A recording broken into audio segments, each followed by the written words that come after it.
Hello guys and welcome to my Yu-Gi-Oh deck profile. Yesterday I played on the Christmas special locals event that we had in full combo TCG here. I got first place out of 14 players. It was 4 rounds, very fun experience. I won a 2025 team alongside one Zeus Field Center. I have it here. I put it on a protector. So yeah, I wanna show my deck profile. I wanna say the reason why you see Lancia here part of my side deck because I hate Maliss. I have a curse with them. Every time I play against Maliss, I lose. So let's get right into the deck profile. First, I wanna start with the starters. Obviously, I have 3 Queen, very powerful card. 3K beater, level 8, jumps out of the extra deck if something gets popped, gets you a contract, very good. 3 Kepler, starter, normal summon gets you a contract. It can also bounce a DD card. I haven't had to use that effect almost ever so far whenever playing with this deck over for 2 months. But I know it is gonna come up sometime if you get drolled. Because you can do special, normal this, link to, get Queen on scale, bounce it back, and continue. So I know eventually it will come up, but not now. 3 Gate. As you add DD monster, if you add Queen, Queen gets you the new contract. That summons from deck the Count Surveyor, and then you have full combo, so that's very important. And now for the non-DD starters. 1 Nightmare Throne, 1 Dark Star Spirit Mastery, and 1 1-for-1. 12 starters, this is normally the same amount that a Yomi player will have, because they will play 11 names plus Hornet Thrones. So yeah, pretty good. The reason why I have 1-for-1 is because I'm cutting on other spaces. So for siding it's the same pattern, but it's one, instead of being a extender, it's a starter. So that's why. That will be for the starters. Now as for the extenders, I am playing 3 Griffon, 2 Scale Surveyor, and 1 Count Surveyor. Count Surveyor mandatory, you need it on some combos. Also, being able to add it to hand with contract to then pitch one of your soft garnets to extend and then add you another card is good. I only wanted to play 2 Scale Surveyors instead of 3 because opening... if I open Scale Surveyor on the same frequency and as Griffon, alongside one of the soft engine requirements of Necroslime or Land Soldier, I cannot special summon it because they are not pendulum monsters, thus not being able to combo. And also, because I said that I added 1-for-1 in exchange of extender, I was playing the third Scale Surveyor, but it was getting bricky. So instead, I added an extra starter in 1-for-1. And whenever I was going second, I would just always side out either the third copy of the Scale Surveyor, or in this case, the 1-for-1. So it ends up being the same, just that it gets less cloggy. That's for the extenders. Now for the engine requirements. 1 Savant Copernicus, 1 Orthros, 1 Abysskin Ranarok, 1 Land Soldier, 1 Necroslime, 1 Zero King Contract, and 1 Witch. Now, I know it's not normal to play. Obviously, you want to play at least 1 end piece to your main deck. I decided that Witch was the best, mainly on the fact that going second game 1, you have, if you don't open it in hand, it's an option you have to be able to put face up with Queen so that you can discard a card and pour back card on the field. It helped me a lot in my last round when I played against my Vanquished Solo K9 opponent. When they had Reaper, I discarded an Scale Surveyor, popped the Reaper, Scale bounced back the Queen, and I was able to combo off from there. So that was nice. Obviously, Zero King very good. These 2 are obviously your end pieces you want to use. Necroslime gets you access to fusions. Land Soldier gives you access to the early Xyz routes while also being a better Lamia. Copernicus obviously is the card that sends your pieces like Land Soldier and Necroslime.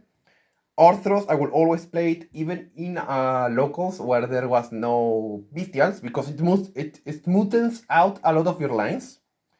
So I will always play this regardless of my locals environment. I really value Orthros being able to be a mid piece on some combos that it can special summon itself thanks to the burn effect of the scale effect of Ragnarok, which when special summoning a DD monster from graveyard, it also deals you 1000 damage. So it procs Orthros, and then you can special summon it and continue. Gives you it's a level 4 tuner, very good overall. That's for the engine. Now for non-engine, I am playing 3 Fuwalos, 3 Ash, 2 Gospel. I'm playing Gospel because it's a Beastal Insurance, it helps against the Mitsurugi matchup, it's a replacement, kind of, to help with the revival effect of the Jomis, mainly the Synchros. It prevents that. It also helps with the recursion, like for example against the branded players, if they go for Rimbrom in graveyard to try and revive the Albas, you can negate that, which is nice. And now for one Cowboy, obviously. Toxic going first card, going second. Sometimes I will keep it in main deck if I'm playing like against Dracotail. Not often that I keep it in main deck anymore because the Dracotail players haven't showed up, but it's still there.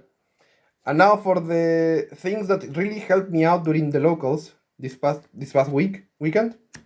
3 Nibiru and 3 Impermanence. I don't have Impulse, so my best bet was to do the good old classic Nibiru plus Imperm combo. Because I really see, whenever I open both of them, I will let my opponent use combo off for free into the end board, and then end of main phase Nibiru plus Imperm, and then kill them. Clear the whole board, and then they're fried. Even against Yomi, you let them do the full combo, they set the quick play, end of main phase, you impermanent target the Herald, they let it resolve, and then as resolution you Nibiru, and then you clear the whole board, and then you can play for free most of the time.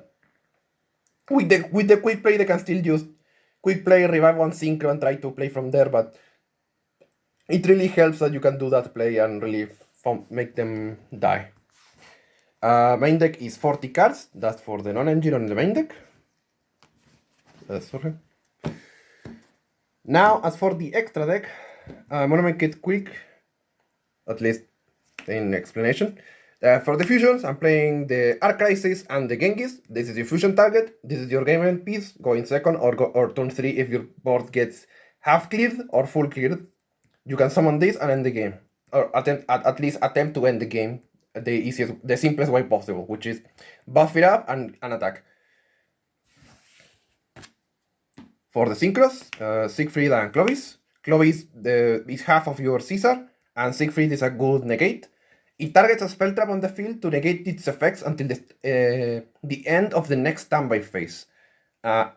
It does come up that technically you can target your own contract, so you don't take the 1000 damage on the standby phase. But other than that, it's important that it's not in response to a spell trap that it negates, because normally in your combo, if you do the normal combo with the Dark Contract trap on the main deck, or in the side deck at least, you set it, you let them go to main phase. If they die ruler, you flip it face up, and then because because the last thing responded on the chain was a trap and not a ruler, which prevented monster effects from activating, you can Chainlink 3 Siegfried to negate it.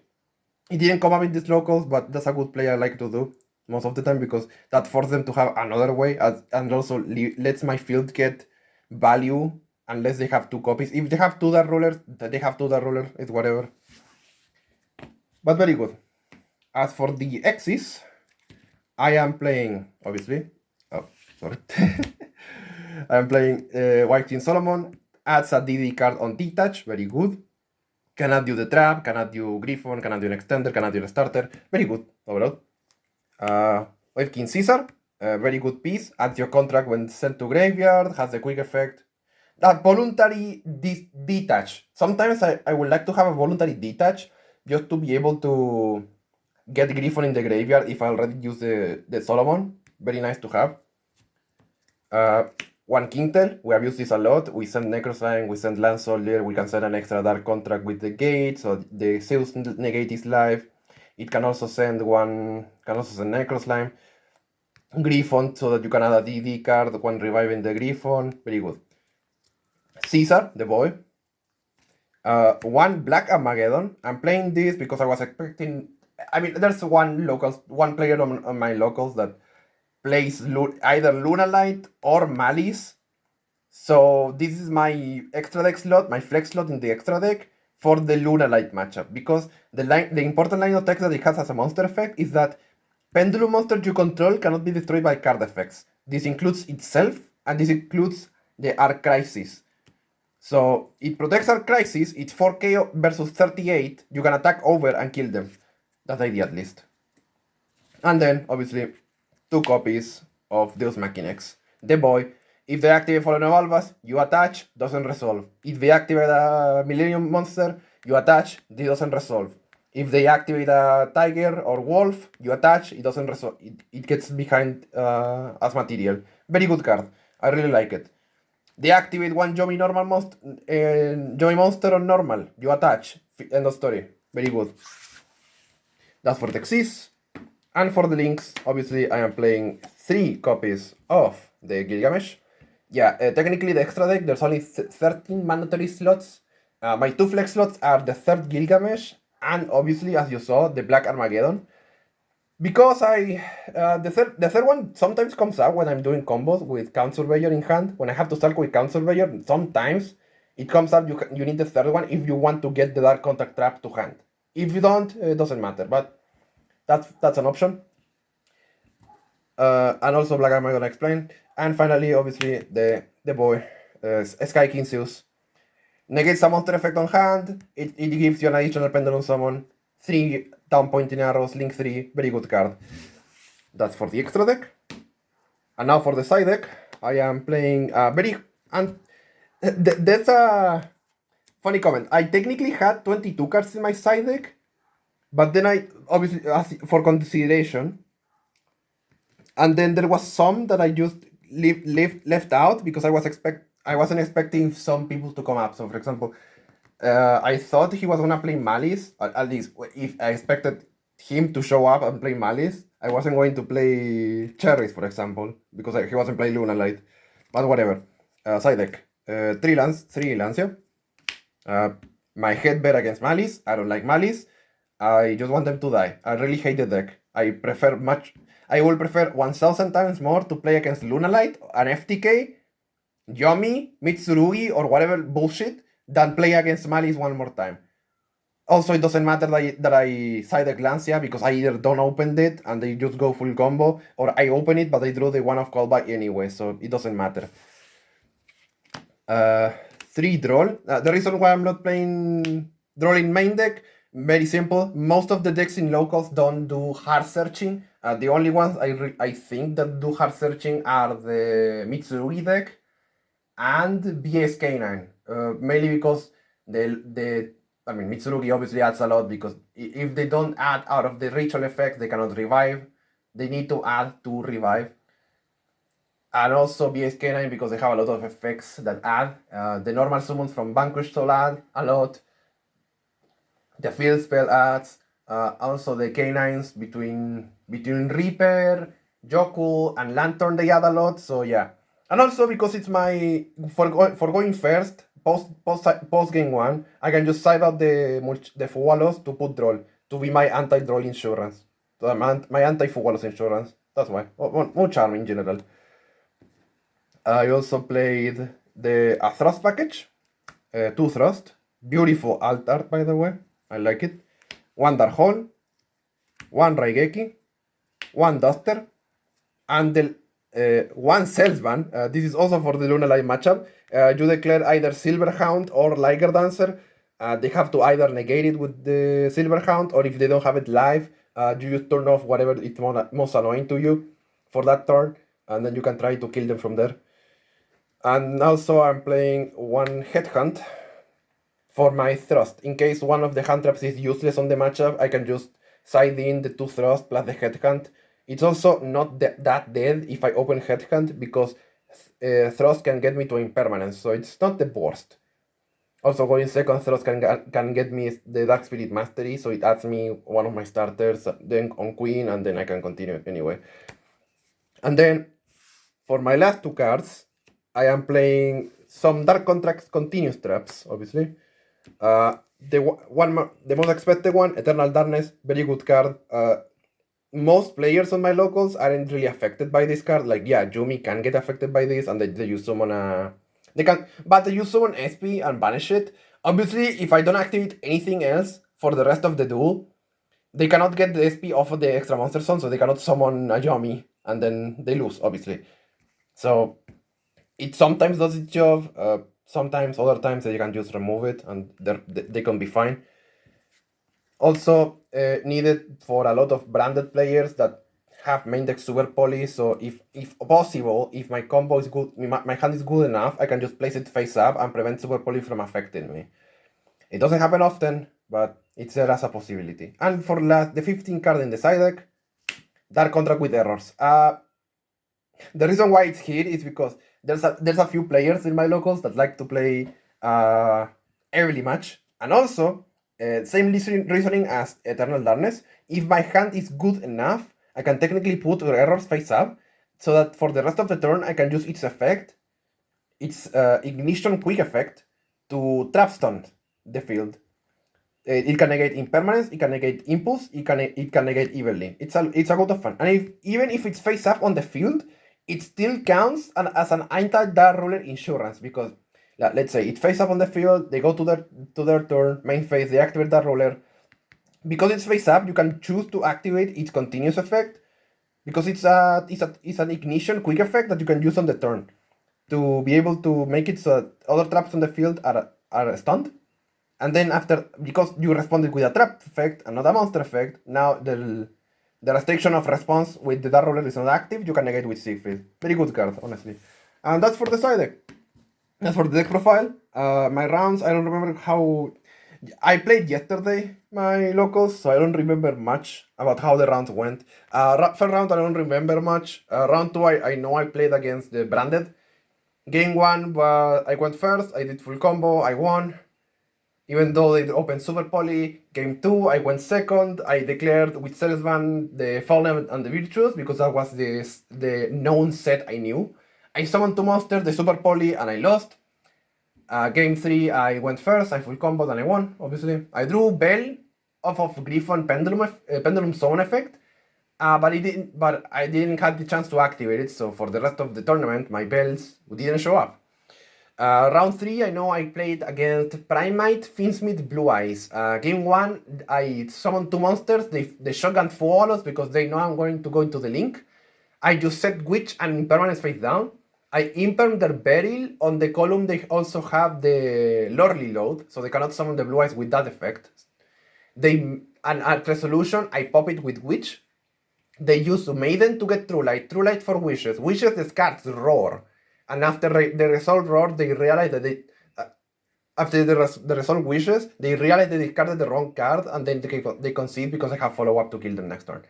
And then game 2, they go first, I full Wallows. They leave a half board of the Synchro 9 and Majesty. I go to main phase, I Raigeki, they tag out into the Synchro 12, it dies, it revives the spirit, which is annoying because I can only summon 1 monster at a time per instance of special summoning, so I cannot pendulum summon for more than 1 monster at a time. I still broke the board. I cleared their whole board, their whole board.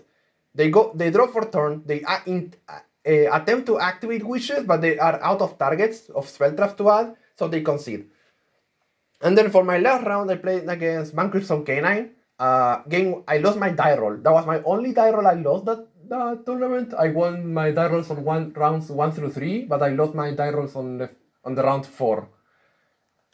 He went first. He summoned 4 monsters, including Noroi. He sends the case for Canine with Noroi to reveal my hand. I have 4 Engine plus Nibiru. They end on Reaper plus Nash Knight. I draw for turn, I break the board, I almost kill them, and then they don't have follow-up, so they cannot do anything, and then they lose. Game 2, they go for inscriptions, Grave Curious Inscription, preventing activations of graveyard effects for until my next turn.